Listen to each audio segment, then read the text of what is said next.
بسم اللہ الرحمن الرحیم الحمدللہ رب العالمین الصلاۃ والسلام علی خاتم النبیین اللہم صلی علی محمد وعلی آل محمد۔ السلام علیکم ورحمۃ اللہ وبرکاتہ۔ آج کی حدیث صحیح بخاری 3480 نمبر۔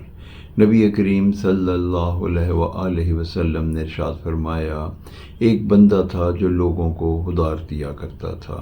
وہ جب وہ اپنے غلام کو اپنے ادار کی وصولی کے لیے تقاضے کے لیے بیچتا تو اسے کہا کرتا تھا کہ جب تم کسی مفلس اور غریب کے پاس جاؤ تو اس سے درگزر کرو، اس طرح شاید اللہ تعالی ہم سے درگزر کریں اور ہمیں معاف کر دیں۔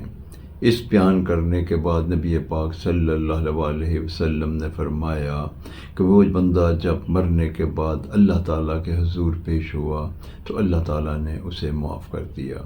اس حدیث مبارکہ سے ہمیں یہ پتہ چلتا ہے کہ اگر ہم کسی مفلس اور نادار غریب بندے کو ادار دیں تو ہمیں چاہیے کہ اس کی وصولی کے لیے اس سے درگزر کریں۔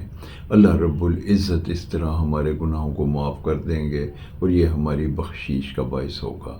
السلام علیکم ورحمۃ اللہ وبرکاتہ۔